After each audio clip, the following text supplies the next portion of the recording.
So, ako po ulit si Pastor Christian and welcome to Missions Bible Church. Time check is 5:46 p.m. I'll try to be quick. Alam niyo naman, minsan papasarap magkukwento ko. But I'll try to be quick today. And for August 18, 2024, our Sunday message is still on our annual series na pinamagatang, ano nga yun? Spiritual Discipline of Separation. Hindi naman eh, yun yung title. Ito yung annual series. Christian Spirituality. Yeah. And ang title po ng ating Sunday message today is Spiritual Discipline of Separation. Alright. So, yan. Just to catch up, or refresh everyone's memory or to bring you up to date sa mga hindi pa nakapunta kita noon or first time makakasabay sa ating annual series, this is so far yung spiritual discipline map na meron tayo for the past several Sundays na tinalakay natin. So, unahin ko lang muna para sa lahat, no? We have two Christian purposes in life. Okay? And not just Christian purpose, but human purpose. Purpose ng buhay ng tao. Bakit siya nalikha ng Diyos is to worship God and have fellowship with God. That is your full purpose. Okay? Kung meron pang idadagdag dyan that you will find in the Bible, hindi yan lalayo sa dalawang yan. Worshiping God and have fellowship with God. The rest that you think na gusto mong maging purpose mo or goal mo in life, secondary, tertiary na lang yan. If it doesn't fit that, it shouldn't even be in your plans at all. If it doesn't bring you to God or in fellowship with God, remove it. It's gonna be bad for you. It's not gonna give you any fulfillment at all. Okay? That's the start. And I'm talking personally to my brothers here in Missions Bible Church and all Christians na makakaparating nito online. Once we know our Christian purpose, we go to our spiritual disciplines, unto God, unto godliness. And this is motivated by our Christian values. But I have to clarify na in between knowing our purpose in life, or even before we know our purpose in life, and then getting to our spiritual disciplines, you have already, or we are assuming na you have already been converted, that you are already born again, that you are already regenerated. The gospel comes first before anything else. The reason is, itong ituturo ko sa inyo today, at tinuturo ko sa ating mga Missions Bible Church members and adults, is spiritual disciplines ng isang Kristiyano. Ibig sabihin, kung hindi ka Kristiyano at narinig mo tong mensaheng ito, and you would think, I have to do it so I will be saved. That is not what I'm trying to tell you, okay? For example, praying, reading the Bible, worship, evangelism. Those things are spiritual disciplines. When you do those things, you do not get saved. These things you do because you are already saved. You are already a Christian. So first and foremost, whatever you would hear today from our Sunday message, if you haven't had a personal encounter with God, hindi ka pa nakapag-repent and believe, wala ka pang conversion, hindi ka pa na-born again, hindi ka pa binago ng Diyos and have given you a new mind and a new heart and have been given His Spirit, this message is good for you looking forward to what kind of life awaits you. Okay? But, ang una sa lahat is, make sure that you are saved. So, can I ask you to ask the person sitting beside you, are you saved? Tanungin mo yung katabi mo, are you saved? Are you saved? Because if the answer is no, make sure that you are saved. I don't know what you're doing there sitting around and saying, no, I'm not yet saved. Kumilos ka na. Kumilos, kung hindi ka ligtas, oy, paspas na. Baka paglabas mo, bangga ka ng tricycle, paglakayan ka namin bukas. This is not a joke. If you are not yet saved, do something about it. What are you waiting for? Tama ba? Don't wait. Nahuli na ang lahat. And I'm not saying you have to save yourself. I'm saying, nandun yung gospel track. We have been teaching you the gospel. Maybe it's time to take it seriously. Tama po ba? Yes. Because we're not getting any younger. Kanina, we celebrated the birthday of my mother. Tumanda ba siya? Bumata? Mata. Gumanda. Ano? Gumanda. Yes, tumanda. So, tayong lahat, we're gonna get there. And if God blesses us with a few more years, praise God. But what if it's your time? Oras mo na. What are you gonna do? Obviously, nothing. Because you have no control of your life. You have no control of your soul. Alam mo ba saan pupunta pag namatay ka? Well, that's your answer. How about the rest? How about the others? So I'm just trying to bring you the weight of conviction. I'm trying to convict you, okay? I'm not trying to make you laugh. I'm convicting you. Are you saved? If you are not saved, you're going to hell. Make sure you're not gonna go to hell. Do you want to go there? Where do you want to go? With God in heaven. So make sure. I'm giving you the answer. Tama po ba? Right. So, praise God that you are here, continuing to come in Missions Bible Church. Absorb everything that we teach you, and it will give you life. Amen? But for those who are already a Christian, or siguradong may faith na sila kay Kristo kahit hindi pa sila baptized, and they're just waiting for that moment where they can get baptized, let me remind you again, our two Christian purposes in life, especially those who are distracted about careers, jobs, school works, etc. Ano nga ulit yun? Worship and fellowship. And then, as you live your Christian life, ito, nakikita mo yung pinapagawa sa'yo ni God, and makikita mo, I love to do these things, pero ang hirap. Because I'm not used to this. This is not my habit. This isn't my routine. So what do? You give up? No, you train yourself. Kaya pumapasok yung spiritual disciplines unto godliness. May goal to be more like Christ. And we are motivated by the Christian values that are produced in us by the Holy Spirit. Ang tawag dyan, fruits of the Holy Spirit. So, with regards to our training, our spiritual disciplines, ang una on the priority, sa aking pagkakaintindi, is the stewardship of our life. Which brings us to the topic of time and our possessions or resources. Hindi ko nilagay dyan pera because possessions and resources are not always about money. How about your bodies? Is your body a resource? O, simple ako yung tanong. Gusto mo bang magkasakit? Gusto mo bang mapilayan? Gusto mo bang matanggal yung kamay mo? Bakit? Ba't hindi? Kailangan mo, di ba? Ang hirap pag di ka makakilos. Magsasain ka lang, tapos wala kang kamay. Paano yun ba? Ganun yung may ano. Ang hirap nun. Isipin nyo na lang. Your body is a blessing from God. Tama? Yes. How are you using it? How are you using your body? To waste it. Are you using your body to glorify God, to worship God? Or are you using it to bring you pleasure? Think about that. Stewardship of time and possessions. And then from there, you have two routes. Pwede ka dun sa group, worshiping, then service, and then sharing the gospel with the church. Pwede ka rin namang dumiretso sa personal evangelism as part of your discipline na ikaw mismo, you share the gospel by yourself. And then, you can spend time in silence and solitude with God.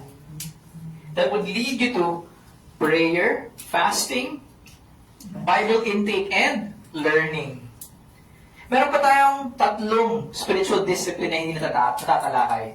Service, diligence or perseverance, and yung today, which is separation. Originally, wala to sa listahan, correct? Itong dalawa. Actually, ito dinagdag ko to because part of my study, I'm convicted na this is what's lacking. Bigyan ko kayo ng example. Sa mga ginagawa ninyong spiritual disciplines dito, prayer, fasting, Bible intake, evangelizing, worship, etc. Mabubuting bagay ba yan? Yes. Is it blessing you? Yes. Does it bless you? Does it make your faith strong? Yes. Okay. Pero, pagkatapos mong gawin yung mga bagay na yan, babalik ka sa mundo. Tapos gagawin mo rin yun at the same time. Sa tingin mo, nanatili ba yung benefits at blessings na nakuha mo with your spiritual disciplines? In 24 hours, let's say natutulog ka ng 8 hours, ano na lang meron sa'yo? 16 hours, magtatrabaho ka ng 9, ano na lang meron sa'yo? 7. Tama ba? In those 7 hours, gagawin mo itong mga spiritual discipline mo. Let's say 3.5 hours ginawa mo yung spiritual discipline mo. Pero yung other half, 3.5 hours, ano mo ginawa? Tumambay ka kasama ng mga tropa mong manginginom. Sa mga mahilig magmura, nanonood ng porno. Sa mga kaibigan mo na walang Diyos at nag-e-enjoy kayo. Tingin mo, yung 3.5 hours na nilaan mo for spiritual discipline, saan napunta yun? Wala na. And not to mention, tulog ka ng 8 hours, tapos nagtrabaho ka ng 9 hours. Sa trabaho nyo ba? Puro Christian doon? Pag nagbe-break ba kayo doon? Nagba-Bible study kayo? Di ba ganun din naman? So think about these things. Nag-invest ka ng time sa spiritual disciplines na to, pero wala kang spiritual discipline of separation. Para kang nag-ipon sa bangko, tapos paglabas mo ng bangko, sununod mo yung bangko yun. Ikaw rin mismo yung sumisira sa sarili mong spiritual na pagbubunga at paglago. If you do not know how to separate yourself from the world, kahit malapit ka kay God, lalayo ka pa rin. Naintindihan niyo? Alright. Introduction pa lang yan, ha? So hindi pa ako nagpupunta sa Bible passages natin. For today, 3 points ang ating outline. Para mas maingganyo tayo na mag-aral ng salita ng Diyos, I broke it down into 3 points. The first is, holiness of God's church. Pangalawa, the discipline of biblical separation. Pangatlo, reasons and applications. And kung medyo komplikado or medyo hindi ko na-gets yung tinuro sa akin because I'm not yet, a matured Christian or I haven't really heard the gospel yet, ito yung big idea para meron kang siguradong ibabaon. Christ Church, basahin natin lahat. Christ Church is declared holy and commanded to live holy. Thus, the spiritual discipline of separation is intentional, physical, or spiritual disfellowship from any form of actual and potential evil. Ulitin ko lang para sa benefit ng mga nasa online. Christ Church is declared holy and commanded to live holy. Thus, the spiritual discipline of separation is the intentional, physical, or spiritual disfellowship from any form of actual and potential evil. Sorry. Before we go on with the first point, panoorin natin to ng kaunti lang, just as an introduction of what Christians think about the topic of separation. The term New Evangelical was coined by Harold Ockenga, as these New Evangelicals came out of the fundamentalist movement. The first New Evangelicals were usually second-generation fundamentalists. The term New Evangelical was eventually dropped in favor of evangelical, but it was and is opposed to the old evangelicalism. Within a number of years of embracing this policy of infiltration, in order to take back the mainline denominations, Christian orthodoxy, the opposite occurred, as they themselves were quickly compromised. Within a number of years of the opening of Fuller Theological Seminary, it had a battle within the college over the inerrancy of Scripture, which eventually saw many of the early staff leave because of the apostasy. Modernism took hold of that school within a short time of rejecting separation. This philosophy is why so few seminaries survive doctrinally past one generation in our day, even if they claim initially to be fundamentalist or separatist. Many that fall to the charms of New Evangelicalism also go down the path to the emerging church.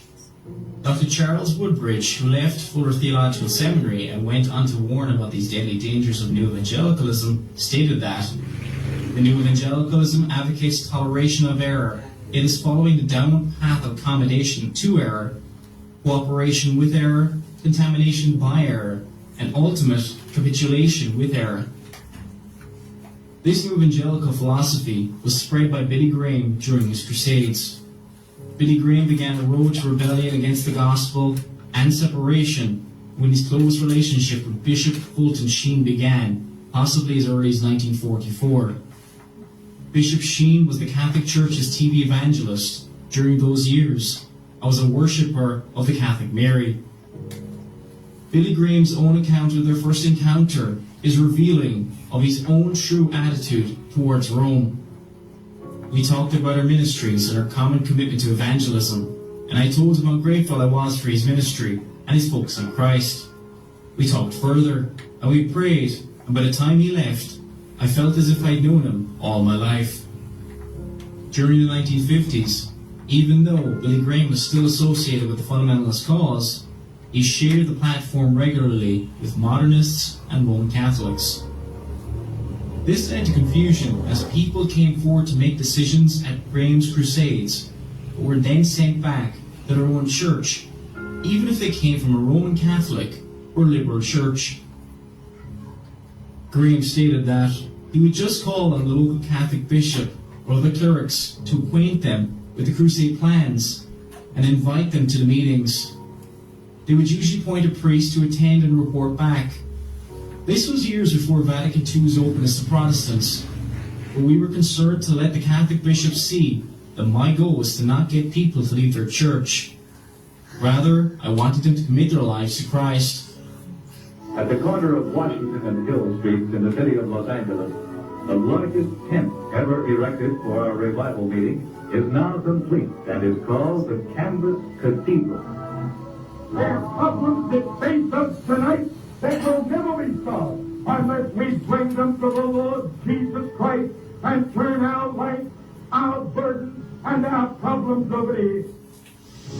Well, Christianity and being a true believer, you know, I think there's the body of Christ, which comes from all the Christian groups around the world, or outside the Christian groups. I think everybody that loves Christ or knows Christ, whether they're conscious of it or not, they're members of the body of Christ. And I don't think that we're going to see a great sweeping revival that will turn the whole world to Christ at any time. I think James answered that, the Apostle James, in the first council in Jerusalem, when he said that God's purpose for this age is to call out a people for His name. And that's what God is doing today. He's calling people out of the world for His name, whether they come from the Muslim world or the Buddhist world or the Christian world or the non-believing world. They are members of the body of Christ because they've been called by God. They may not even know the name of Jesus, but they know in their heart that they need something that they don't have, and they turn to the only light that they have, and I think that they are saved and that they're going to be with us in heaven.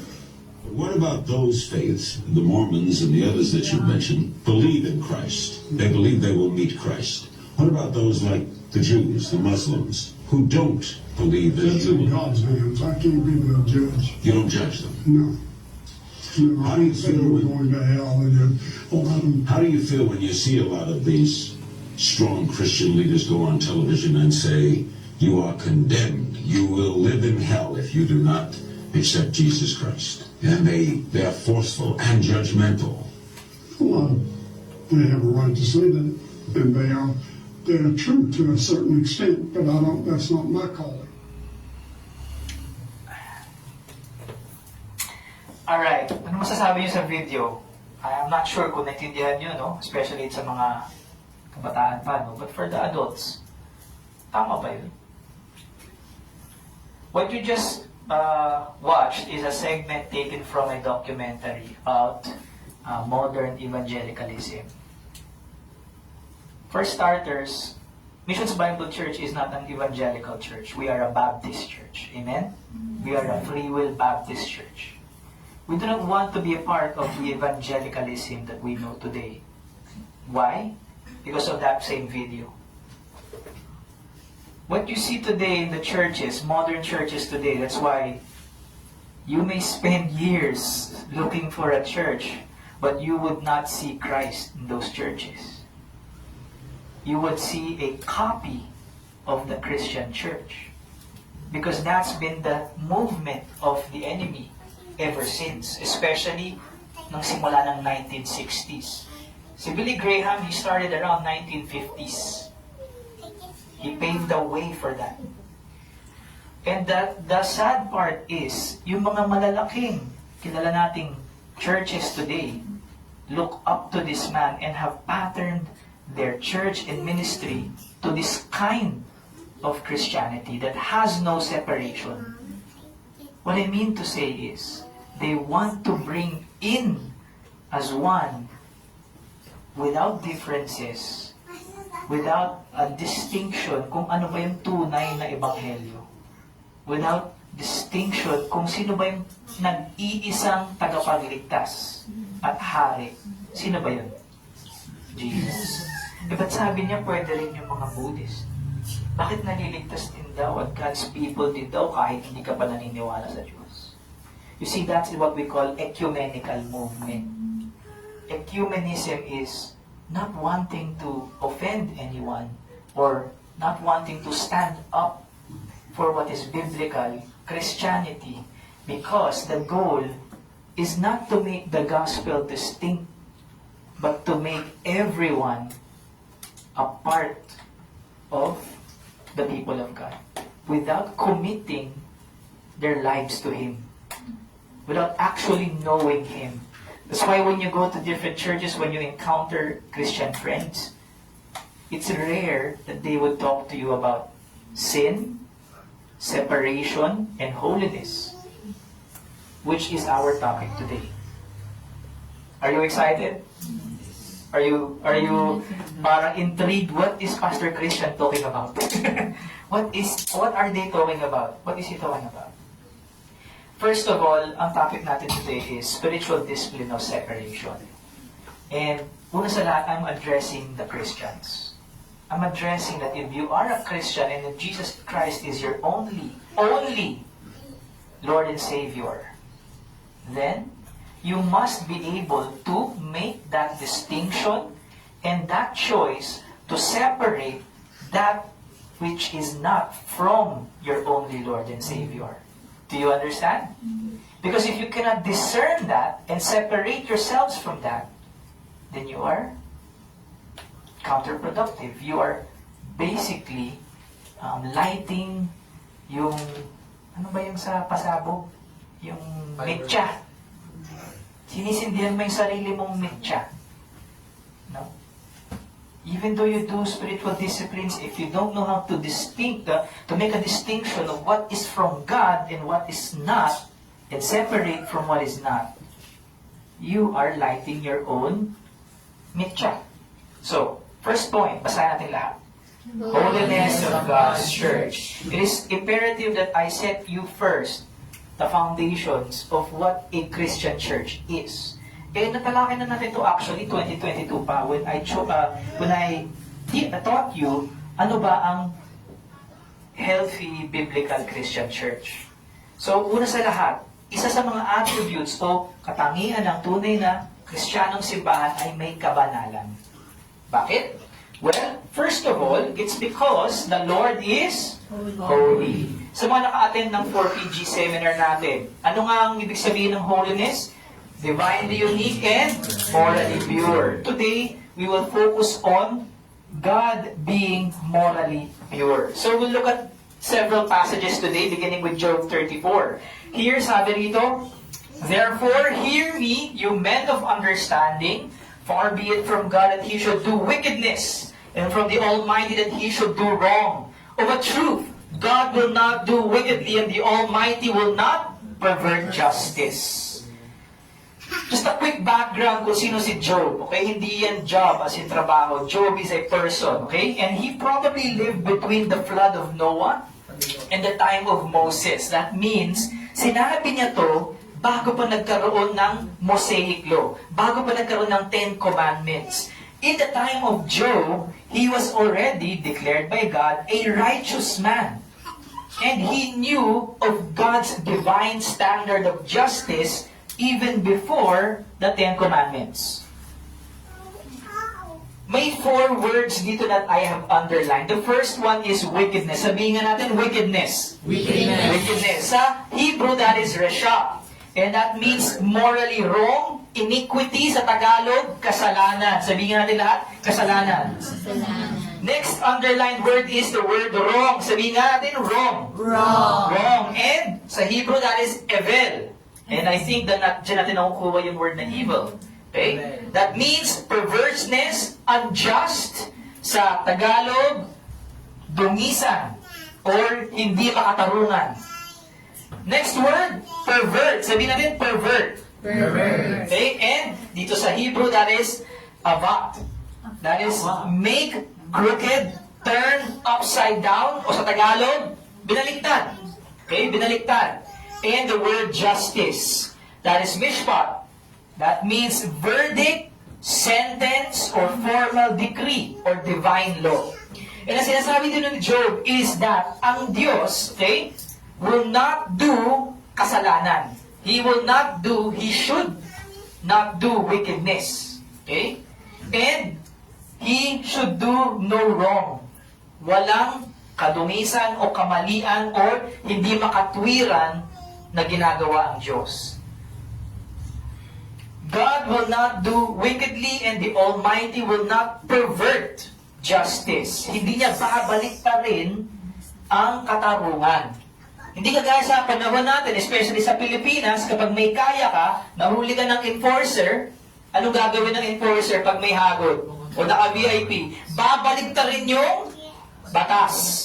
Tapos yung mahirap, anong gagawin sa mahirap? Sila ang papatawan ng batas, as if sinusunod talaga nila yung batas. Tama? Pero, minsan, aabutan mo lang, babalik ta rin nila yung batas para sa'yo. That is anarchy. To God, there is no anarchy, there is no wickedness, there should be no wrong, there should be no wickedness, there should never be perversion of justice. Next, the Lord is holy. That means He is morally pure. Kagaya ng sinasabi sa Psalms 92 verse 15. To declare that the Lord is upright. He is my rock and there is no unrighteousness in Him. Sabihin natin, upright. Upright. Upright means straight, just, equity. That is the quality of being fair and impartial. That is His nature and character. Pansinin mo, is upright. The Lord is upright. He doesn't just know how to bring justice. He is uprightness.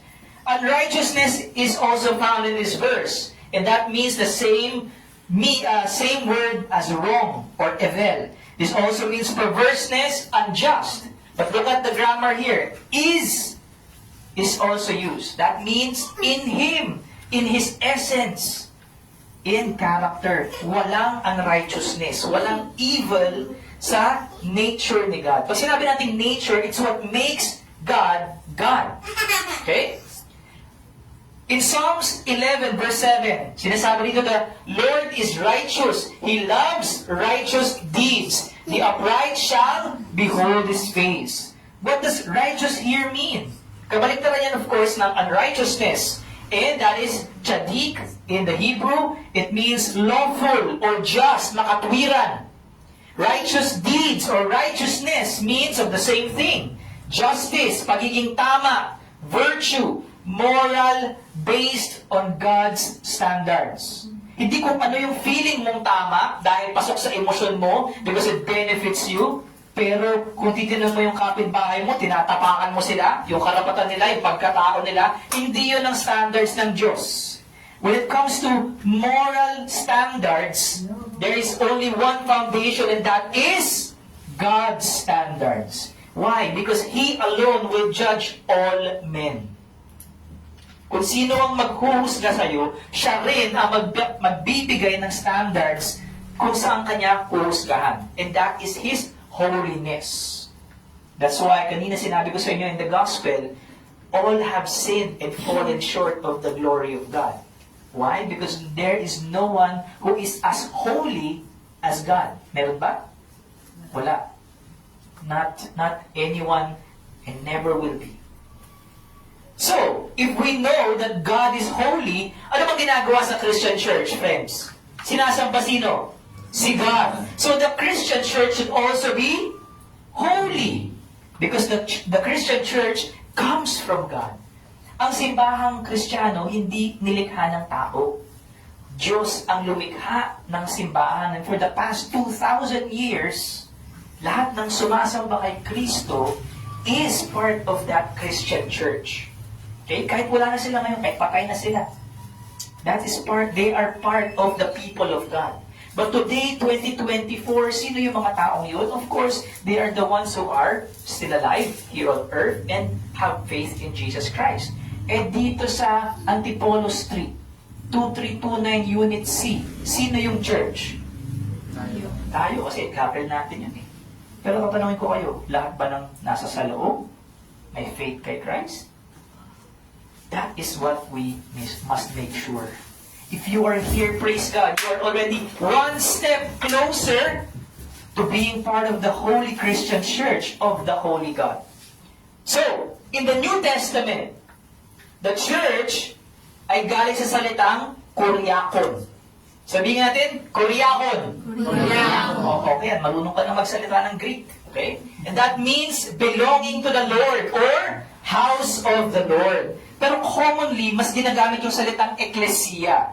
And this means called out from, a company or assembly of persons called out, chosen, and separated from a larger company. Okay? So, importante yung mga words because they mean something. Example, in 1 Corinthians chapter 1, verse 2. To the church of God, si Pablo ang nagsusulat dito at nagsasalita. Kausap niya yung mga Kristiyano sa Corinto. To the church of God that is in Corinth, to those sanctified in Christ Jesus, called to be saints together with all those who in every place call upon the name of our Lord Jesus Christ, both their Lord and ours. So, kung sino ang sanctified in Christ, who are called to be saints together with all those who in every place call upon the name of the Lord Jesus Christ, sila yung Church of God. So if you fit this qualification or definition, then you are a Christian and you are part of the Church of God. The ecclesia is the possession of God. Ano nga yung ecclesia? That is the church. Ano nga yung ecclesia? That is the Christian church. Okay? So the ecclesia is the possession of God. Pag-aari ng Diyos. Hindi ng pastor, hindi rin ng mga miyembro, hindi ng kahit sinong tao. Ang simbahan ay pag-aari ng Diyos. Sapagkat ang simbahan ay itinaguyod ng Diyos para sa Diyos at ipalaganap ang mensahe ng Diyos. At itaguyod ang pamilya ng Diyos. Hindi ang pamilya ng pastor. And it pertains to a company of saints called out and separated from the world. It is in the very nature of the church and a Christian to be called out and separated from the world. If you are not separated from the world, are you a Christian?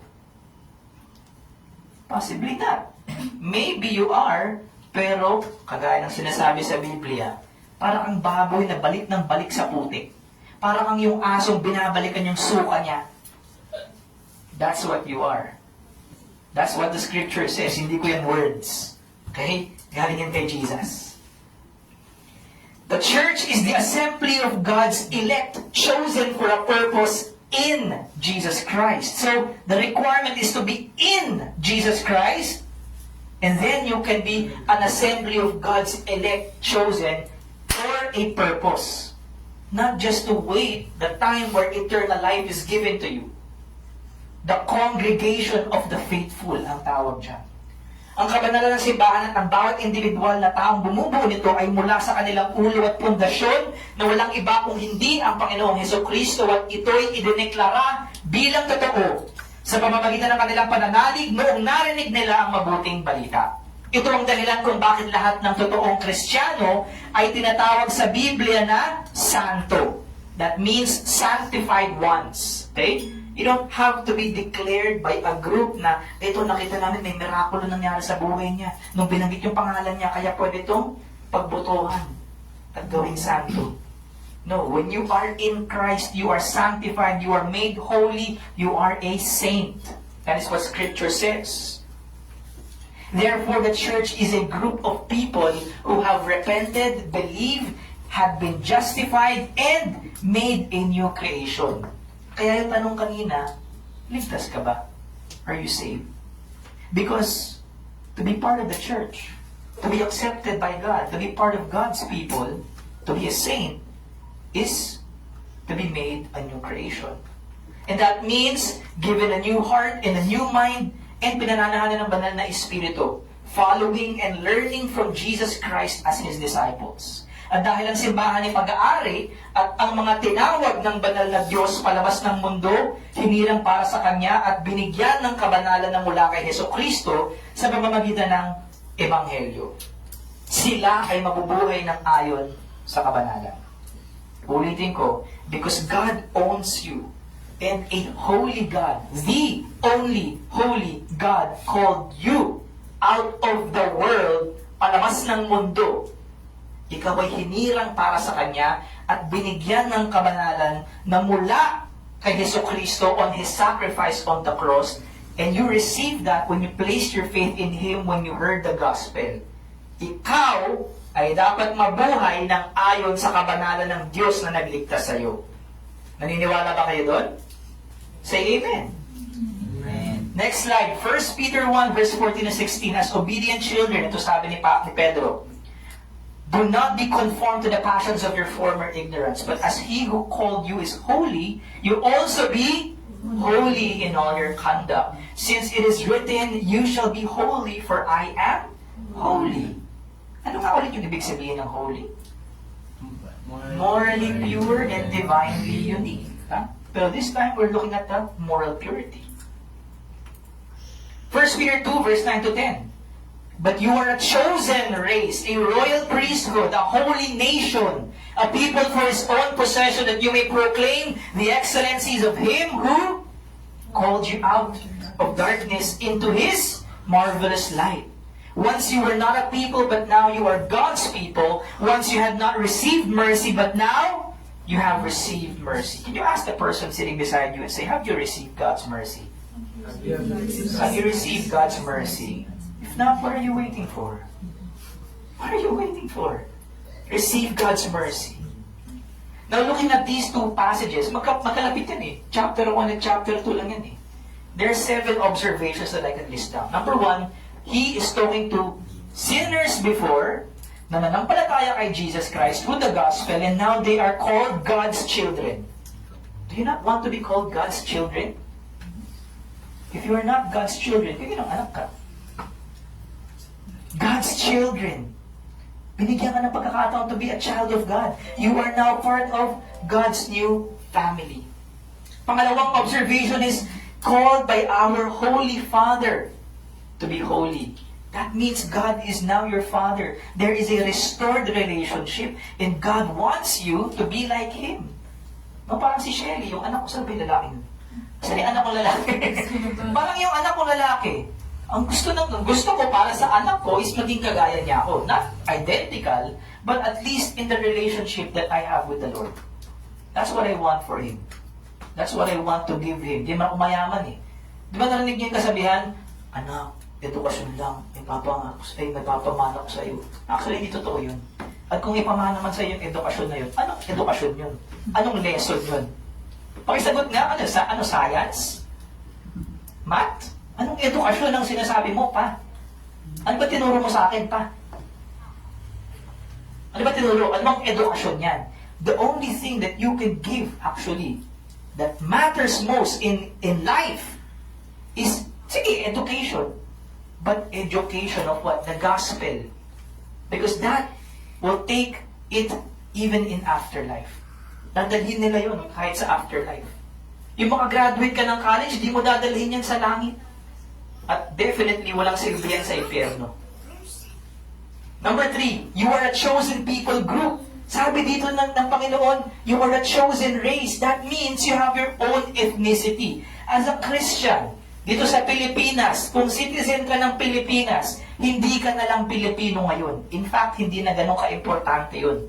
Mas importante na yung bago mong ethnicity, yung bago mong pagiging Kristiyano. You have your own ethnicity. You are also given your own job title. So isip mo, wala pa akong trabaho, wala akong business. Okay to yun. But as a Christian, meron ka ng trabaho. You are a royal priest. Ikaw ay pare. That is your job title, your new purpose, your new priority. You can serve God. In fact, hindi lang you can, you should.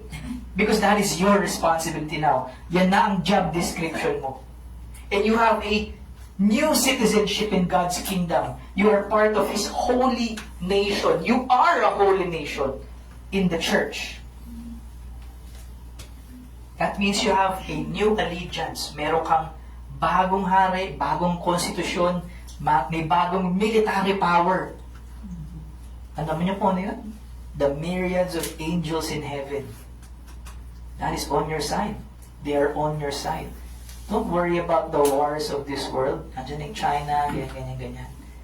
Tingin nyo, ba't di kami nagmamigrate? Di kami takot eh. We still have something to do here.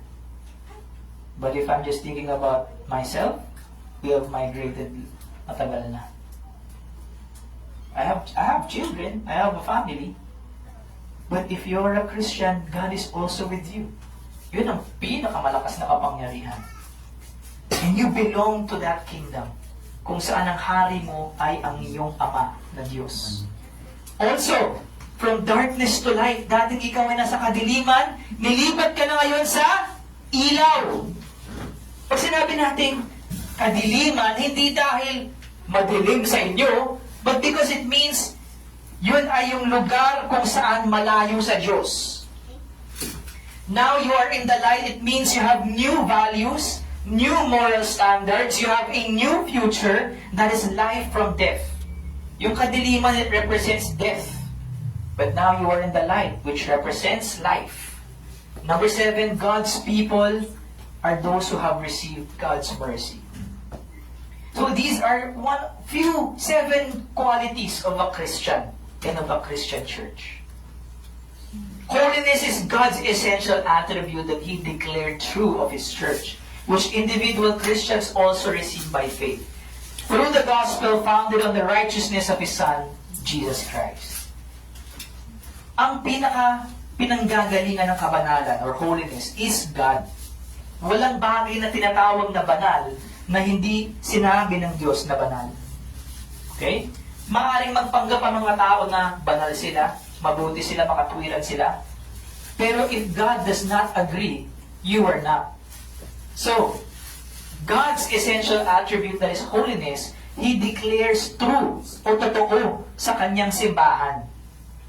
Na kapag ikaw ay may personal relationship with Jesus Christ through faith, kapag narinig mo yung gospel, tinatanggap mo as an individual Christian because of Christ.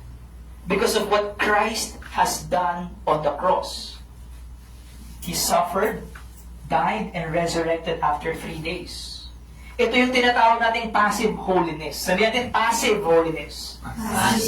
Pag passive, ibig sabihin, something that is being done on you or declared about you. Wala kang effort doon, hindi ka mong gumawa ng para sa sarili mo.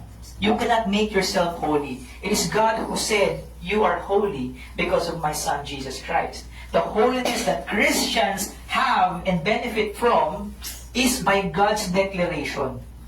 And it comes from Christ's atonement. Therefore, He expects us to live holy. Ang pagiging banal natin ay isang posisyon ng grasya. Can everyone say position of grace? Position of grace. Position of grace means yung pagiging banal mo, okay, or sanctification is used of the believer in separation from evil, our restored relationship with God, and spiritual life in Christ, and you are also cleansed, nilinis ka na, so that you can worship and fellowship with God as part of His church. Kasi baka hindi mo pa alam, if you are not yet in Christ, if you have not placed your faith in Christ, kahit ilang worship song ang kantahin mo, kahit magdugo ang mata mo sa pagdarasal, hindi yan acceptable kay God. Hindi ka naliligtas ng mga bagay na yan. Ang bagay na nakapagliligtas sa'yo ay yung ginawa ni Kristo. Nagtitiwala ka ba sa kabanalan niya? Na kapag tinanggap mo yung kabanalan ni Kristo, when God looks at you, you are also holy. Hindi dahil ba mabuting tao ka. It's because tinanggap mo yung kabanalan ni Kristo. Ang tawag dan imputation. Pinatong sa'yo yung kabutihan ni Kristo, yung kabanalan niya. So when God looks at you, He doesn't see your sin. He knows about it. But what He sees is kung ano yung tinanggap mo by faith that comes from Christ. That is a position of grace. Bakit position? Ano ba sabi sa verse kanina? Called you out of darkness into His marvelous light. Hindi yan poetic language. Literal yan. You were truly spiritually relocated. Kung totoo ang pagiging born again mo, at binigyan ka ng bagong pagkatao ng Diyos, that you have truly received this Holy Spirit, talagang wala ka na sa darkness. At talagang nasa ilaw ka na. Hindi yan dahil gusto niyang gumamit ng mga mabulaklak na salita. Totoo yan. Totoong espiritual na katotohanan niya na nangyari sa taong nanampalataya kay Jesus. Kaya nga, position of grace. You are already in a new position na napapasayo dahil grasya ng Diyos yun. Regalo. You did not work for it. You do not deserve it. God gave it to you because He loves you. Because He loves you. And He gave that and showed that love to you through Jesus Christ. Through Jesus Christ. And now, if you receive that love by faith, it becomes your new course of life. Sabihin natin course. Course. Sabihin natin strand. Strand. Okay, sa mga nag-aaral, senior, college, alam niyo yung mga salitang yan, correct? So for the next 4 or 5 years, yan ang pag-aaksayahan mo ng panahon. And then after that, ideally, yun yung magiging trabaho mo for the next 5 to 10 years. At gagamitin mo para kumita ng pera, gumawa ng buhay, itaguyod ang pamilya mo, etc., etc., etc. Correct? Okay, tama ba yung decision mo? Tama ba yung investment mo? If you went about that decision, happy-go-lucky, expect that for the next 20 years, you will have a difficult life.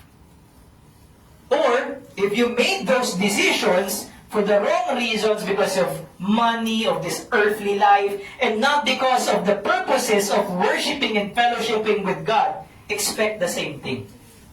Kahit yumaman ka, you will not have a good life. I am not a prophet, but I am giving you this assurance that will happen. Why? Because life begins at conversion. When you have a relationship with Jesus Christ. And when that starts, that conversion starts, when you become a new creation, yun na ang tunay na buhay mo. Reality begins. It is what is expected of us. This new course of life na pamaraan ng pamumuhay natin is what is expected of the Christian. It is the new, pure, and holy way of living na kalugod-lugod sa Diyos at katanggap-tanggap sa Diyos. God is not expecting you to earn millions and say, well done, anak, naging milyonaryo ka. Enter the kingdom of heaven. That God doesn't care about your money. He doesn't need it. And pagdating mo sa langit, kung pupunta ka man doon, walang SM doon. Walang mall doon. Walang Lazada, Shopee doon. Okay? Your money doesn't mean anything when you die. Okay? This new life God is giving to us through the gospel. And for those who are already in Christ, are you living this life? This way of life is purposely desired by God. Pag sinabing desire, ito yung pinaka-malakas na passion ni God for you. This is your life, anak. My daughter, my son, this is the life that I want for you. Live it. This is what God has reserved for all the saints in His church. Look at this illustration para mas madaling matanggap at maintindihan. Imagine ikaw yung nasa loob ng puting bilog. Okay? That small dot there. And yung white na yan, that is your freedom, that is your limitation. That is the world or the context that you live in according to the moral standards of God, of holiness, justice, uprightness, righteousness, light. Okay? And yung black na nakapaligid sa'yo, that is the rest of the world. Kung saan wickedness, wrong, perverts, unrighteousness, darkness live at nagpapairal sa mundong yan. In your active holiness, sabihin natin active. Active means ikaw na ang kumikilos. Kanina passive, binigay sa'yo yung titulo, yung deklarasyon, banal na siya because of her faith in my son. Now I expect my daughter to live holy. Are you living it? And when you live it, that is your active holiness. Ito yung intentional na proseso ng pamumuhay ng banal bilang alipin ng kabutihan or servant of God in cooperation with the Holy Spirit. Kasi if you are not yet in Christ, pag narinig mo to, boring naman yan. Ang corny naman maging Kristiyano. Totoo, boring pa sa'yo. Bakit? Kasi yung utak mo hindi pa bago. Ginagamit mo pa rin yung utak mo dito sa black circle. Pag tinignan ng tao from this black circle, yung buhay ng mga tao na sa loob ng white circle, ayaw nila yun. At kung ikaw ay tunay na Kristiyano, inside this white circle, pag tinignan nila yung buhay ng mga tao sa black circle, ano dapat? Gusto nila yun o ayaw nila? Ayaw nila. The reason why you won't accept this yet, this kind of life that I'm describing yet, is because possibly, asan ka pa? Black or white? Baka nasa black ka pa and you're enjoying it. But for the rest of those who are already in the white circle, God, your Father, expects you to live like Him in active holiness, cooperating with the Holy Spirit. At kung ikaw ay totoong Kristiyano, nasa iyo na yung Holy Spirit, gusto mo to, natural sa iyo to. At yung mga bagay na hindi mo kaya, tinutulungan ka ng Diyos. Ang hirap magbasa, hindi na malinaw yung paningin ko, kunyari. Ayoko na mag-devotion, medyo masakit na yung likod ko, kakatrabaho eh. The Holy Spirit urges you, motivates you, moves you. Hindi na. May pahinga when you spend time with God. May pahinga. Don't believe yung bad habits na nakasanayan mo na pagpagod ako, Facebook, pampawala ng stress, Mobile Legends. As a Christian, the Holy Spirit is moving you towards the things that actually give you life. I call this the spiritual discipline of separation. Yung moment na yun when you make that decision, anong gusto kong gawin? Things that are in this circle or outside? Gusto ko ba yung nasa white o yung nasa black circle? I call that a spiritual discipline of separation. Bakit? No one's gonna make that decision for you. You're gonna make that decision for yourself. Sasamahan ko yung mga tropa ko noon na walang pakialam sa faith ko. Pupunuin ko yung utak ko ng mga trip nila. Tapos, lalasunin ko yung ebanghelyo na narinig ko sa church. For the next 6 days ng linggo, yun lang ipapasok ko sa utak ko. That is a decision that you made. That wasn't made for you. Tama? You made that decision. So, as a Christian, we have to have that discipline of separating from what is in this circle and keep ourselves in this circle. Do you understand? Malinaw po ba? Keep yourself in the things that are holy, just, upright, righteous, and of the light. Not those things that are wicked, wrong, pervert, unrighteous, and darkness. It is hard work that we exercise by choice on a daily basis, both as an individual and as a church. Alam niyo yan, sa utak niyo lagi nangyayari yan, correct? Kunyari, makulit yung apo mo, makulit yung anak mo, di nakikinig. Anong desisyon ang ginagawa ng utak mo? Should I choose to react in a way na tugma dito sa circle na to na madilim? Or should I say, or keep quiet, choose the right words that are pertaining to these things? Holy, justice, upright, righteous, and light. That's the decision that you make every time that you are tempted. Panonoodin ko ba to? O hindi? Okay, alam ko every Sunday may Lord's Day service. Anong gagawin ko? Magpapahinga ba ako ng Sabado? O tatapusin ko na lahat ng dapat kong gawin sa Sabado para sa Linggo, ready na ako? That's your decision. Don't tell me na, Kuya Chris, di ko kasi na. Robot? May nagpo-programa sa utak mo? Ikaw ang gumagawa ng decision na yun. The reason why you are not here and the reason that you are here is the same reason. You chose it. You're not here because you chose not to be here. You are here because you chose to be here. Tama? You are in the darkness because you chose to be in the darkness. You are in the light because you chose to be in the light. No one determined those things for you. God gives you the option. Do you want to live or do you want to die? Do you want to live forever or do you want to die forever? That choice is yours. That's why, as a Christian, it is important that we have the discipline of biblical separation. Do not self-sabotage yourself. Ito sabi ni Dr. Ernest Pickering. Relatively few believers have the spiritual maturity and discernment to see such problems. Ibig sabihin, konti lang daw yung nakakapansin nitong disiplina nito, ng pangangailangan nito. Because spiritual discernment is necessary in order to know with whom to fellowship and with what to cooperate.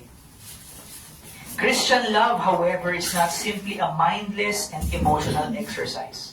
Separation is a doctrine that is based on discernment, distinction, and doctrinal convictions. It really is a choice that you make and a training that you must go through. Present-day thinking militates against all three of these qualities, speaking of discernment, distinction, and conviction. It prefers a sentimentality that speaks of love and makes light of truth. Maraming ganyan Christians. Pag sinabing ng isang Kristiyano, I want to separate from those group because I see that they live in sin. I see that they do not recognize their errors and they promote it. And mas marami silang natatangay. Hindi palapit kay God, but palayo. I don't want to be a part of that. I don't want to be judged by God the same way that they would be. And others would say, you're unloving. Why? Because they don't have that mature discernment to know that holiness is the way of love. Love is not in separation of holiness. You have to have discernment, distinction, and doctrinal convictions. I have 3 keys of the spiritual discipline of separation na naisip ko lang as part of my study here. The first one is, basahin natin lahat. Needs, prudence, discernment, and judgment. Pangalawa, freely choosing to live by God's moral standards exemplified by Christ. Number 3, consciously and proactively removing self in spirit and body from worldly beliefs and practices and all forms of actual and potential evil. So, doon tayo sa una. Needs, prudence, discernment, and judgment. So, ano ba itong mga ibig sabihin ng salitang to? Well, there's actually 4 words na key to understanding this discipline, Christian discipline of separation. Number 1, discernment. 1 Kings 3:9-10. Example, perfect example is Solomon, the wisest king of his time. Sabi ni Solomon when God chose him to be king, Give your servant therefore an understanding mind to govern your people, that I may discern between good and evil. For who is able to govern this, your great people?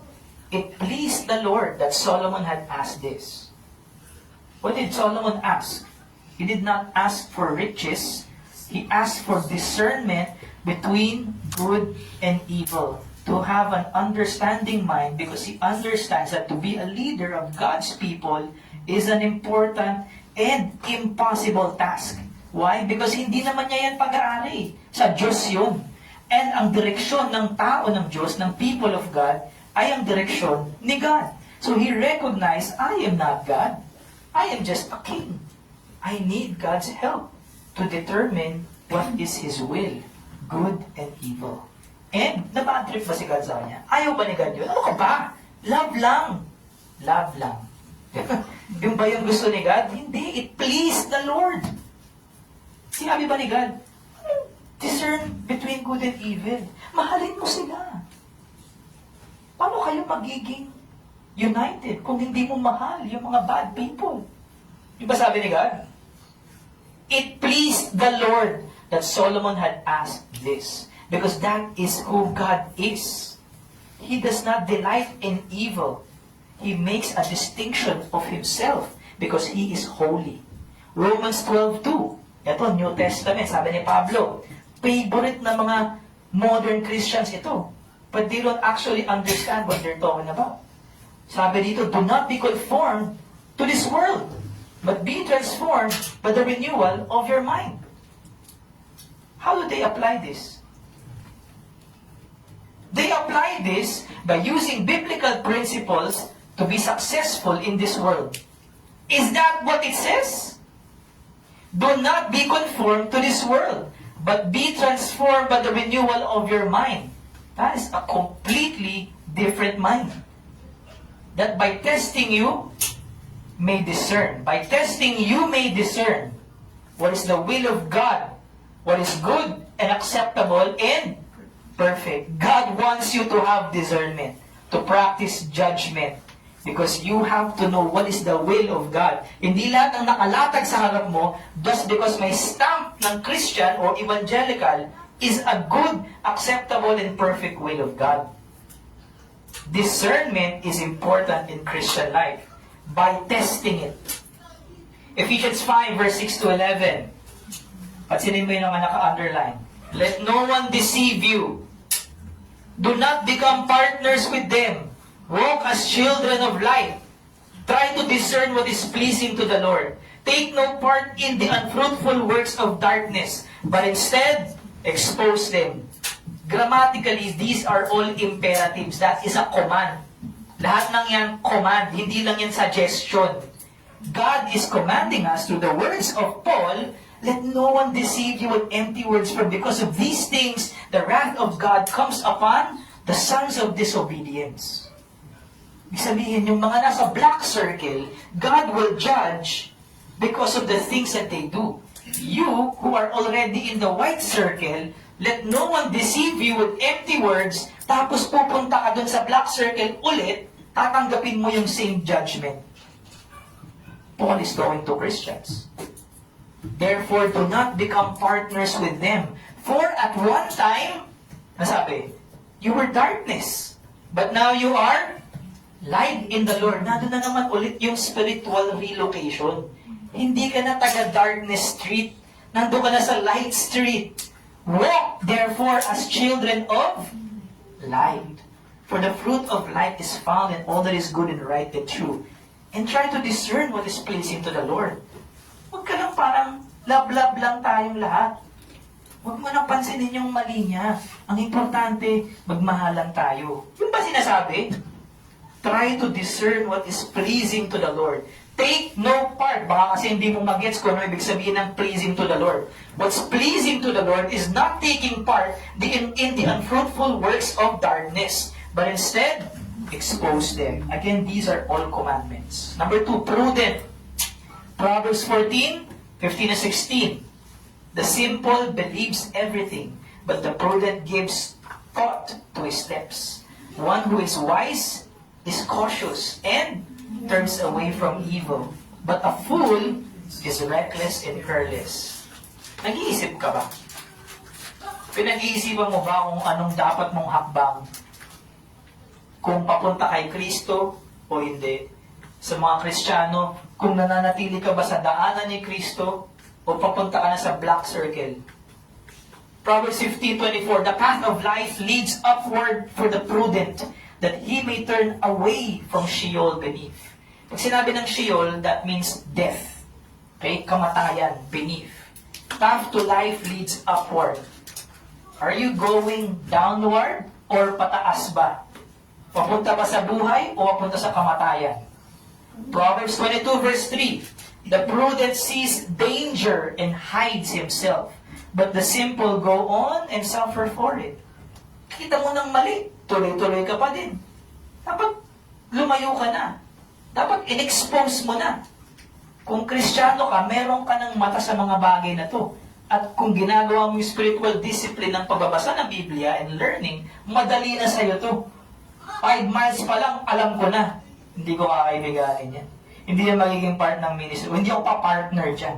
Hindi ko gagawin yan. Unless nag-evangelize ako, tsaka ako pupuntahan yun. Pero kung hindi yun ang gagawin ko, there is no reason why would I connect with people who would be dangerous to me. Are you applying this kind of wisdom, friends? Do you see danger and you hide? Or do you see danger? Uy, angas, geng-geng. Okay to Gusto ko itong tropa. Maasahan to. Yung ganun ba? If you see someone that is dangerous to your faith, brings you to Sheol, to hell, layo ka na dun. Huwag mo sabihin love lang tayo. Mali nga eh. Judge. Ito, ayaw na ayaw ng mga tao to. Pag sinabing Christian ka, napaka-judgmental mo. Tama ba? Let me ask you, ayaw ba ni God na judgmental ka? Can you give me a verse? Can you actually give me a Bible verse that says God hates people who are judgmental? Wala. God commands you to judge. Maniwala, din mo. John 7:24, do not judge by appearances, but judge with right judgment. Is that a commandment or not? It is. Judge with right judgment. God is not saying judgment for the sake of judgment. Parang, ganyan talaga yan. Wala nang pagbabago yan. That's not what God is saying. Jesus is saying, judge ng may tamang judgment. Pag sinabing right, obviously, hindi ko ano lang yung right para sa'yo. What is right of God? Does God sees that as a sin? Is God saying, masama yan, anak? Okay, Dad. Okay, Papa. Okay, Father. Then I judge that as wrong. Kasi sabi ng Diyos, that's wrong. That is being biblically judgmental. But I'm not condemning that person and saying, hindi ka naman babago. You're gonna go to hell forever. Wala nang pagbabago sa buhay. That's not what we're saying. Acts 4 verse 18 to 20, this is a very good verse. So si Peter and John, after nila matanggap yung Holy Spirit, si Kristo umakyat na ulit sa langit, and now they are sharing the gospel.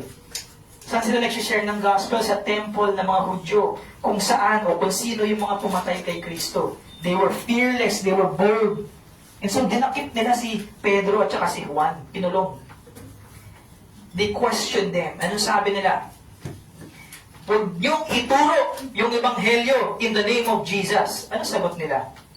Whether it is right in the sight of God to listen to you rather than to God, you must judge. For we cannot but speak of what we have seen and heard. There is always a judgment call. Are you gonna speak for God? Or are you gonna speak for men? Are you gonna stand up for God? Or are you gonna stand up for men? 1 Corinthians 5:11 and 13. Si Paul ulit ito. But now I'm writing to you not to associate with anyone who bears the name of the brother, a Christian, if he is guilty of sexual immorality or greed, or is an idolater, reviler, drunkard, or swindler, not even to eat with such a one. Ito, tabihan mo lang sila. Kumain ka lang kasama nila daw. Huwag mong gagawin. Sa atin, gumagawa pa tayo ng mga ministry. Sabi ni Billy Graham, okay lang daw yun. Na may sumasamba pa rin sila sa mga Diyos-Diyosa nila. People of God daw sila. Are you gonna stand up for God or for men? Even if you're alone, stand up for God. For what have I to do, sabi ni Paul, with judging outsiders? Is it not those inside the church whom you are to judge? God judges those outside. Nasa black circle. Purge the evil person from among you. Yung nasa white circle. Malinaw? If you are in the white circle, sinasabi mo niya ang part of the people of God, you are also agreeing that we have to judge one another. You can judge me, and I will also judge you, according to the Word of God. That is church discipline. Yun ang tawag doon. Yun ang nasa covenant natin. Next, separate. 2 Corinthians 6, verse 14 and 18. This is a very good verse. Very clear verse. Basahin natin. Do not be unequally yoked with unbelievers. For what partnership has righteousness with lawlessness? Or what fellowship has light with darkness? What accord has Christ with Belial? Or what portion does a believer share with an unbeliever? What agreement has the temple of God with idols? For we are the temple of the living God. As God said, I will make my dwelling among them and walk among them, and I will be their God, and they shall be my people. Therefore go out from their midst and be separate from them, says the Lord, and touch no unclean thing, then I will welcome you, and I will be a father to you, and you shall be sons and daughters to me, says the Lord Almighty. Talking to Christians here. We're not saying, huwag ka makipagkaibigan sa mga neighbors mo na hindi pa Christian. I'm saying, if you're gonna do that, if you're gonna fellowship with them, make sure that it's because you're sharing the gospel to them. Make sure that you are giving the gospel to them immediately, ASAP. Kasi baka pag pinatagal mo ng sobra-sobra, ikaw na ang tinatangan nila palayo kay God. You think you're bringing people out of darkness into light. Pero ang nangyayari sa katagalan, the darkness is bringing the people of light back to where they came from. If you're not talking about sin, repentance, God's holiness, belief that there is no other way to salvation except the faith in Jesus Christ, if you're not saying that, and you're still hanging out with non-believing friends, maybe you are still part of their circle, the black circle. Tama? Reasons and applications. Third and final point. Dito na tayo malapit magtapos. 5. Biblical and practical na dahilan for separation. Something that we should see for our church and individually. Number 1, basahin natin. Protecting the purity of the churches. Sabi ulit ni Dr. Pickering, holiness is the governing attribute of God. He exercises all of His other powers governed by His holiness. He will not sully His character for any reason. Ulitin ko, He will not sully His character for any reason. That means, including evangelism. Hindi ko tatanggalin yung kabanalan ng simbahan para lang dumami ang tao dito. Tindihan niyo ba yun? Hindi natin dapat ginagawa yun. Bilang Kristiyanong simbahan, hindi natin gagawin kamukha ng mundo ang simbahan natin para kunyari pumapasok yung mga tao mula sa mundo papunta kay Kristo. Ang totoo, pumapasok sila sa simbahan mo dahil wala si Kristo. Pumapasok sila doon dahil parang mundo rin yung simbahan niyo. That's the reason why the important attribute of God, that is holiness, ang dapat maging karakter ng simbahan. Walang karakter si God na numerical or marami. Walang karakter si God na growth, numerical growth, or richness to the point na kailangan materially wealthy. No, ang holiness na sinasabi dito is fundamental theological principle that must always be kept in mind. When applied to the doctrine of the local church, it simply means that God's first concern about His churches is that they be holy, not numerically plenty, rich, entertaining, holy. Any threat to the maintenance of such holiness must be met with courageous opposition. Same thing na sinasabi ni Pablo sa 1 Corinthians 3. Hindi niyo ba alam na kayo'y templo ng Diyos at ang Espiritu ng Diyos ay naninirahan sa inyo? Ang sino mang wawasak sa templo ng Diyos ay parurusahan niya dahil banal ang templo ng Diyos. At ang templong iyon ay walang iba kung hindi kayo. It's not the building, it's the people. Pag ginawa ba nating tanggalin yung kabanalan ng Diyos dahil ayaw ng tao yun? Sino bang ginagawa natin marumi? Yung building ba kayo? Kayo. Tayo. So gusto nyo ba yun? Gusto nyo ba yun? Ayaw natin yun. Next, basahin natin. Responsible spiritual leadership. Sabi ulit ni Dr. Pickering, true believers can sometimes teach bad doctrine. Also, some brethren who are gifted Bible teachers and speakers do not take a forthright and public stand to issues that are vital. God's command to shepherds is this: take heed therefore unto yourselves and to all the flock over the which the Holy Spirit hath made you overseers. The words take heed could be better rendered guard yourselves and all the flock. The careful spiritual shepherd cannot allow himself to put his sheep in possible jeopardy by exposing them to men and movements whose positions are questionable. So let me just explain myself for a while. Saglit lang. The reason why I'm like this is not because I'm just like this. Of course, it's God's conviction in me.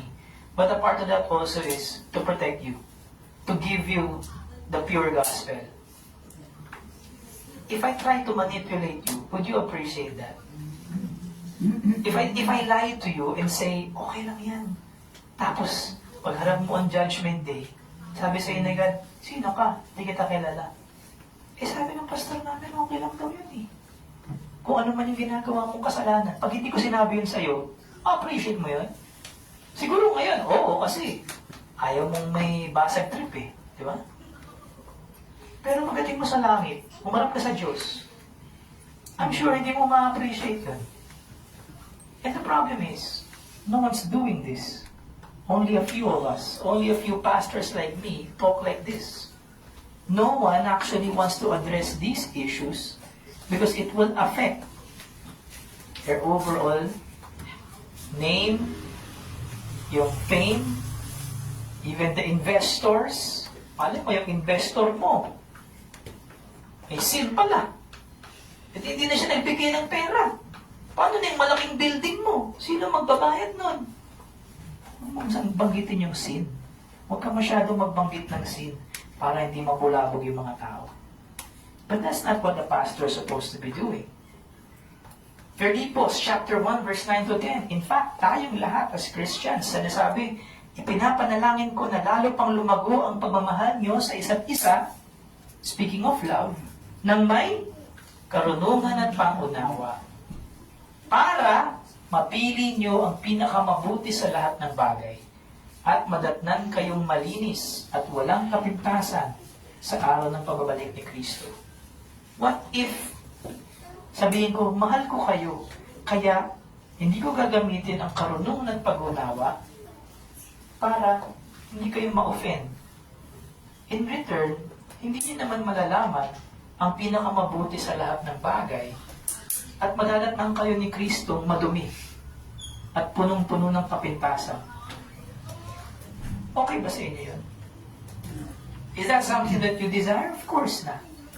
Ito yung katumbas ng Romans 12 verse 2. Pansinin nyo, as a Christian, God is still expecting you na malinis ka pagdating niya. That means living by faith. As a Christian, if you stop living by faith, ano kaya sa tingin mo ang desisyon ni Kristo towards you? Ligtas ka kasi nag-pray ka ng prayer, nagpabaptize ka 5 years ago. Is that it? Or, nagpabaptize ka, pero nagsawa ka eh. Tinalikuran mo ako. Bumalik ka dun sa black circle. Number 3. Basahin. Avoiding undesirable future complications. Naintindihan niyo ba to? Iniiwasan natin yung komplikasyon sa hinaharap. Naku, tol, problema yan. Iwas na tayo dyan, patay tayo dyan. Huwag mo nang subukin, hindi pa mangyayari agad. Pero sigurado ko, pag tinuloy-tuloy natin tong direksyon na to, patay tayo dyan. That's what it means. Avoiding undesirable future complications. At hindi mo magagawa yan kung wala kang karunungan at pang-unawa. Kung mangmang ka sa mga espiritual na bagay, lahat ng patibong ni Satanas, tatapakan mo. Sasabog sa mukha mo lahat yun. Tapos magsisili ka, Lord, ba't ganito buhay ko? Bakit ganito yung buhay ko? Kasi wala kang karunungan at pang-unawa. Yung kasalanan yung ginawa ni Satan laban sa'yo, sinisi mo kay God. Ang totoo, ikaw yung punta ng punta doon. Diba? Practically speaking, bago ako mag-move forward. Sino yung mga kasama mo ngayon? Yung mga katambay mo, yung mga kabarkada mo? Ano yung mga trip na ginagawa nyo? Huwag mo na sagutin, baka mapahiya ka lang.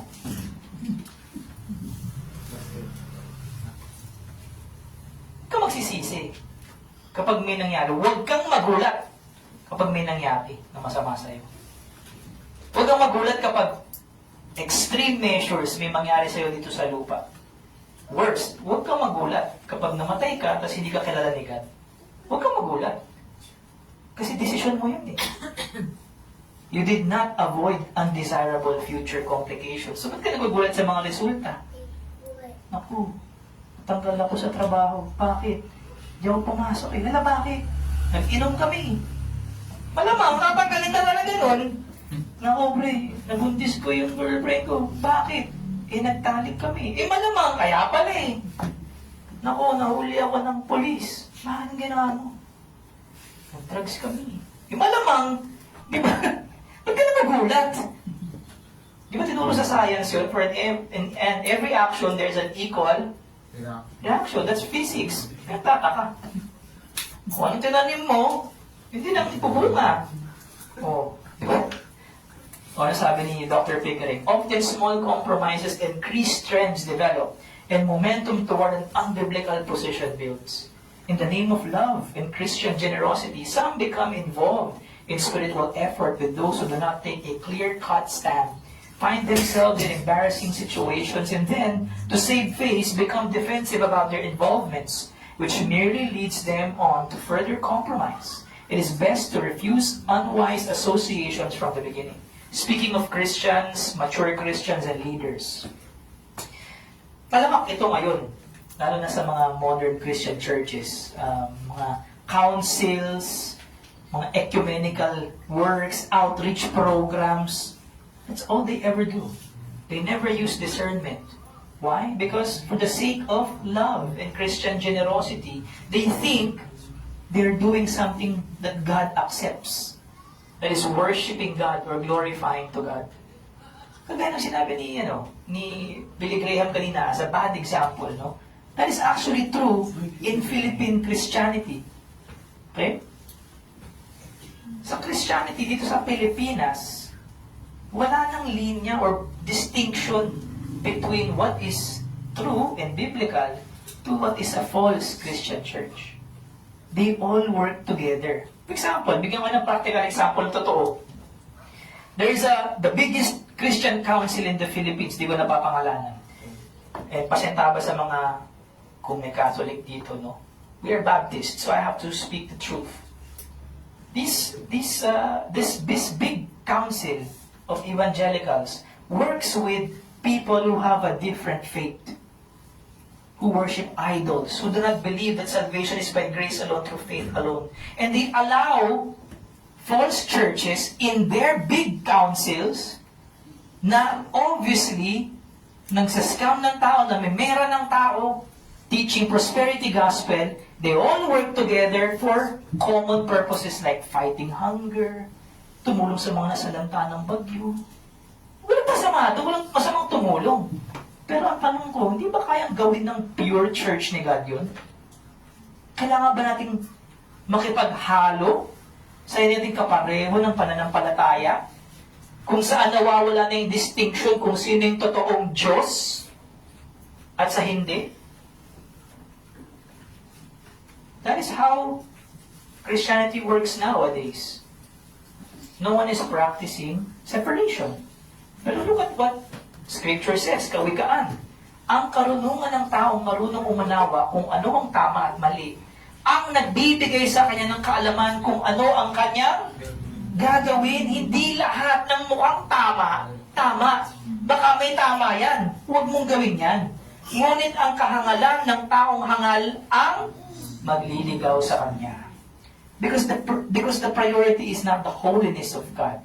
The priority is love, evangelism. There's nothing wrong with that. Pero all of those things fall under the attribute of holiness of God. Hindi mo pwedeng i-compromise yung holiness ni God for the sake na, parang dumami yung Christians. Kung tatanggalin mo yung holiness ni God, Kristiyano pa ba sila? Sinong Diyos na yung, kaninong Diyos mo na sila dinala? Hindi mo na sila dinala sa banal na Diyos. Tama? So, contradicting. Again, I'm not saying bawal tumulong o makipagkaibigan sa non-Christian. I'm saying, we can do God's purposes by God's grace with God's people. And that is enough. You don't need the help of a cult. You don't need the help of a false religion to fulfill God's will. Because this is God's people, He can take care of God's people. O baka mahina yung Diyos mo, kailangan pang humingi ng tulong sa mga idolaters. Mahina ba yung Diyos mo? Let me ask you, is your God weak? No. Can you trust Him? Yes. Do you need someone's help na hindi sumasamba sa Diyos mo to fulfill His will? No. No. That's not love. That's compromise. Fourth, refusing to encourage compromise. We separate because we don't want to encourage yung kompromiso. It certainly implies that we see nothing wrong with what they are doing, and or while we may not agree with the position they are taking, we do not feel it is a sufficiently serious deviation to prohibit our honoring and using them. So, what is in our Free Will Baptist Church covenant and statement of beliefs is what we truthfully and sincerely believe and live by. Here in Missions Bible Church, I'm not going to be bragging, but if it comes down to it, people hate me, bring me to jail, that is something that I personally deal with every day. Testing my faith. God, can I do this? Especially in online, no? My Facebook pages are sort of Christian commentaries of what's happening in the world, especially in the Philippines, in the evangelical scene. I talk most of the time, and I bang heads with people who are leaders. They personally message me and threaten me. I don't tell that to most of you, not even to my wife. Some of them, they hate me because I expose what they're doing. And may threat na kapag ginawa mo yun online, there is a law that they can use. That they would abuse that law to put me away. And although wala namang ganung nangyayari pa, by God's grace, I'm asking God, am I willing to go through that? Then naalala ko, nung hindi pa ako Christian, willing ako mapunta sa kulungan, magawa ko lang itong mga ginagawa kong illegal. Ngayon, alam ko na kung ano yung purpose ko sa buhay ko. Hindi ako ready gawin to. Hindi ako ready pagdaanan to. Just think about that. Do you really believe and live by our statement of beliefs in church covenant? When I say church covenant and statement of beliefs, I mean, sinumpa ko na ng puso ko na ito ang paninindigan ko. 10 toes deep. Ibig sabihin, yung paa ko, hindi aalis sa posisyong yun. kailangan mo akong itulak para mawala ko sa posisyon na yun. I am standing on these beliefs and covenant. That's what it means to be a covenanted local church, a Christian. How is your integrity? Baka konting hirap lang, sumuko ka na. Makikita natin yan, konting ambon lang, hindi nakapunta ng church. Those are signs of your integrity. You reveal your integrity by those minimal things. Eh, hindi ko kasi nagawa to. There's no judgment here. I'm not judging you, okay? I'm not saying, condemn na yun. Wala nang pag-asa yan. I'm saying, to be a Christian, you have to have integrity. You have to stand on what you believe. Christ said, if you love these things or people more than me, then you are not worthy of me. And I have to make those sacrifices as well, even if I have to give up the people that are closest to me, because I will stand on this. And kung ginawa ng mga sinaunang Kristiyano, they offered their lives to be burnt at the stake, and I will be given that blessing, I will ask for God's help to go through that privilege. But I cannot compromise. That is my prayer. Do not let me compromise. I have to speak out these things. We do not say that other Christians and other churches are not saved. Hindi yung sinasabi natin. But we also are saying, we understand that they are dangerously in error and promote error. That they are more of a liability than an asset. Especially in evangelism and church planting. Maraming malalaking ministries, Christian ministries ko, no, na ang involvement ay church planting and ministry. Let me ask you, what kind of churches are they planting? The same kind of church that they are. So is that a good thing or a bad thing? I'd rather that they not. Because they're adding more problems to serious biblical Christian leaders and workers who are actually putting importance on the holiness of God and not blurring the lines between the dark circle and the white circle. I'd rather that they not share the gospel. Mas mababawasan yung kasalanan nila if they don't share the gospel. Second, John, verse 7 to 11. Mahalaga ito dahil marami nang nagkakalat ng malilinlang sa mundo. Ito ang mga taong hindi kumikilala na si Yesu Kristo ay naging tao. Sila ay mga manininlang at antikristo. Mag-ingat kayo at nang hindi mawala ang inyong pinaghirapan. Sa halip ay matanggap ninyo ang buong gantimpala. Una sa lahat, you have to practice discernment, prudence, and separation for the sake of your own salvation. Baka naman, sobrang wala kang karunungan, yung mga judgments mo, baluktot, unbiblical, save ka nga, pero in the end, you will be fooled. You will be tricked ng mga manlilinlang sa mundo dahil nagkalat na sila. Isinulat ito almost 2,000 years ago. 2024 na. Sa tingin mo ba, kumonti yung mga manlilinlang? Sa panahon ng mga apostol, madami na. Ngayon pa kaya? Sa tingin mo, makakaligtas ka ng ganun-ganun lang yung mga apostol na kailangan nilang labanan yung mga yun para lang maitaguyod yung totoong Kristyanismo? Kaya nga isinulat itong mga liham na ito sa Biblia at pinreserve ni God para malaman mo, tas ikaw sasabihin mo, hindi, love lang. Eh, sinong Diyos? Ikaw o si God? Sino masusunod? Yung salita ni God o ikaw? Mag-ingat kayo nang hindi mawala ang inyong pinaghirapan. Nag-sacrifice ka. Pinanatiling mo yung faith mo. Nag-spiritual disciplines ka para lumakas yung faith mo. Tapos lilinlangin ka lang nila. Sayang. Ang sino mang hindi sumusunod sa aral ni Kristo o nagtuturo pa ng labis dito ay hindi pinapanahanan ng Diyos. Ngunit ang sino mang sumusunod sa aral ni Kristo ay pinananahanan ng Ama at ng Anak. Kung may dumating man sa inyo na iba ang ipinapangaral tungkol kay Kristo, huwag niyo siyang tanggapin sa inyong tahanan, ni huwag niyong siyang batiin ng may pagpapala. Sapagat ang sino mang bumati sa kanya ng ganoon ay nakikibahagi sa masasama niyang gawain. Do not be partners with sinners, those who use the word of God, the name of God, for money. Those who build their own empires and not the kingdom of God. If you are a Christian now, make sure that you are not partaking in the sins of these antichrists. Yes, they might be saved, we don't know. Pero kaya nga sinasabi ng Biblia, there are those who are deceived and deceiving. They are deceived. Yeah, they might be saved. They started good, but where are they right now? Sabi mo, ang tindi ng testimony kasi nun eh. Yeah, that was 50 years ago. Where is he now? Ang tindi kasi namang ginawa ng ministry nun eh.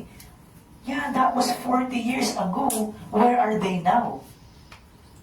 Gets? Naintindihan niyo ba yun? It's not what you have done in the past. It's, do you continue in that path and have grown to Christ-likeness? Have remained in that faith? Baka tama, maganda yung testimony mo. 20, 30 years in the past. Where are you now?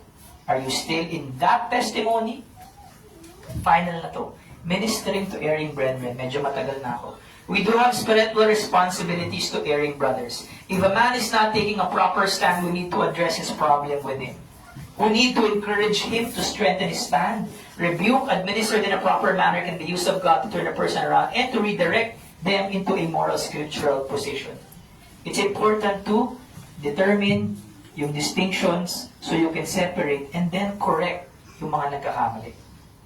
This is a good example, Galatia 2. Nung dumating si Pedro sa Antioch, pinagsabihan ko siya ng harapan dahil mali ang ginawa niya. Sino nagsasalita rito? Si Pablo. Sabi niya kay Pedro, "Hoy, mali ka!" Harap-harapan sa harap ng maraming tao. Si Pedro, ha?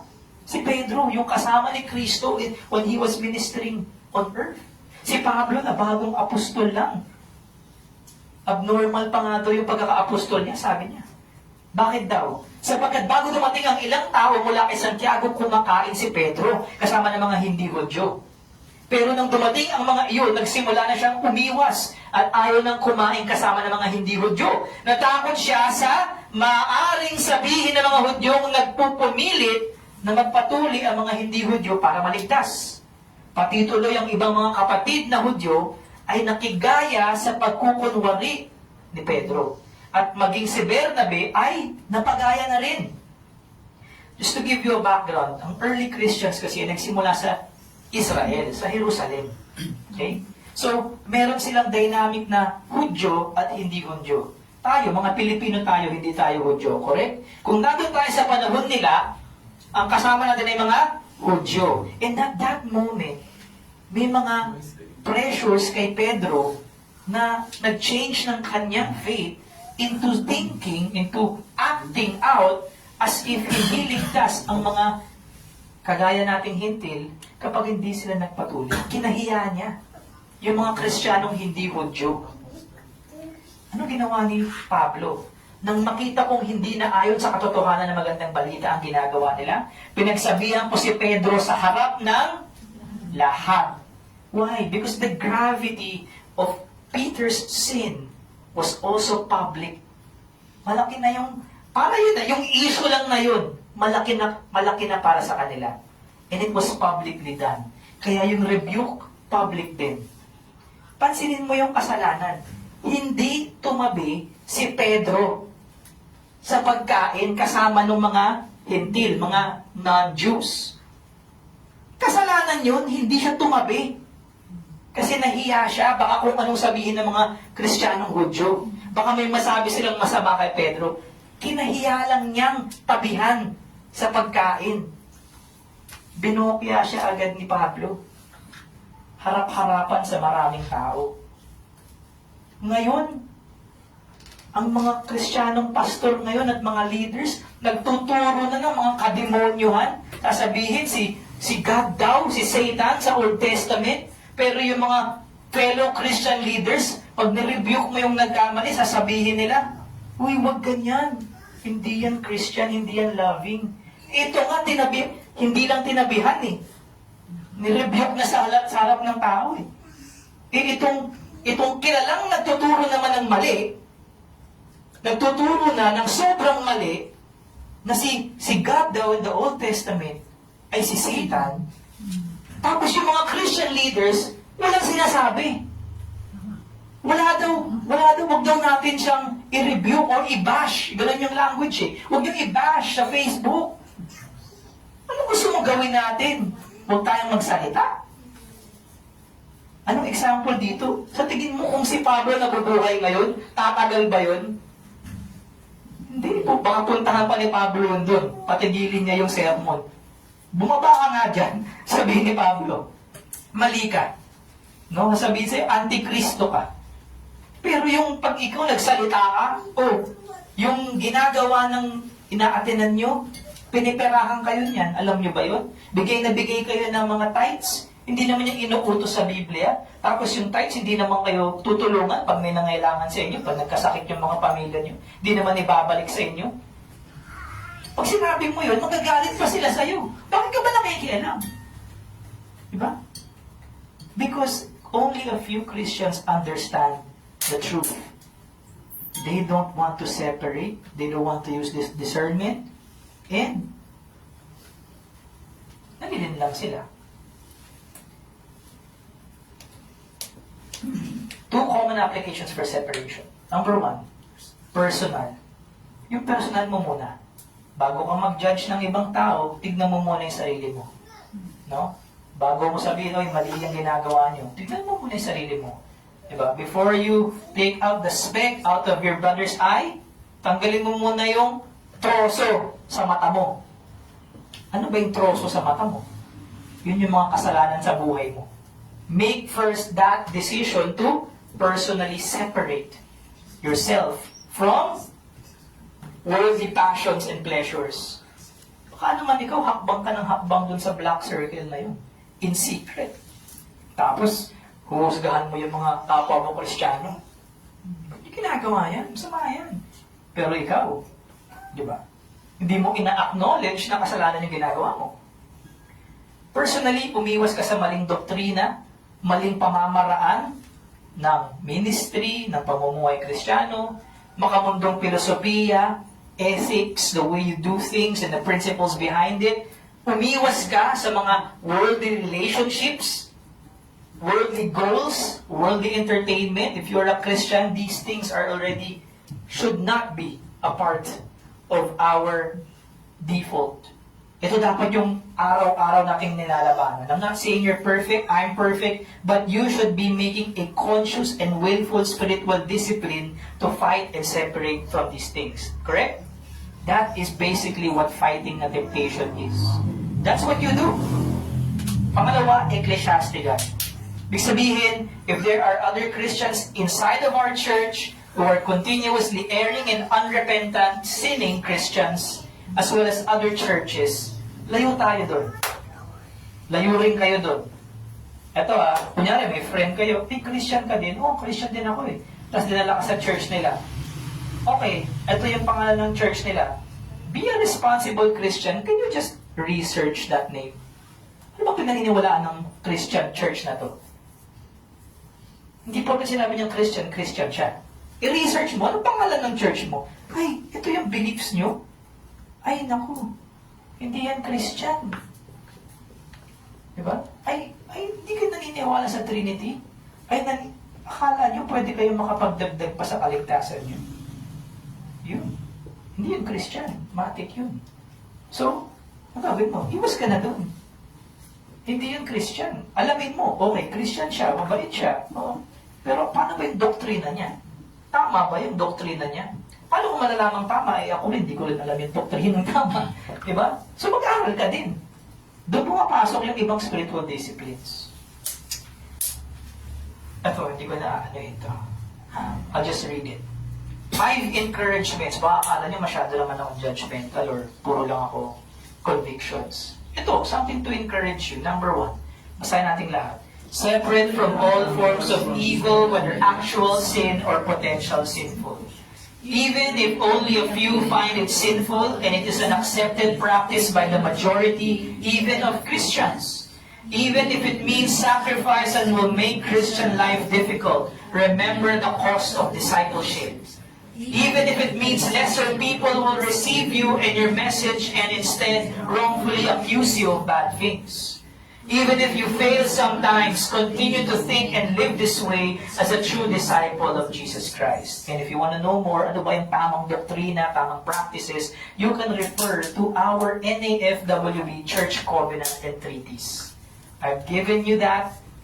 Practice it, learn it, and then you will be on your way. As I conclude, let me just give you the final words coming from Dr. Pickering. Biblical separation requires supernatural assistance. We must possess a unique combination of Christian graces which can only be provided by the indwelling Holy Spirit. In other words, lahat ng sinabi ko hindi mo magagawa without the Holy Spirit. The warrior for the faith needs spiritual discernment, wisdom of utterance, graciousness of speech, a courageous spirit, knowledge of the Word of God, and a supreme loyalty to His Lord. All that we need to fight the good fight will be supplied by the great separatist, the Lord Jesus Christ, who equips His people for the tasks to which He calls them. Dito po tayo nagtatapos. Ano nga po ulit ang ating big idea? Christ's church is declared holy and commanded to live holy. Thus, the spiritual discipline of separation is intentional, physical or spiritual disfellowship from any form of actual and potential evil.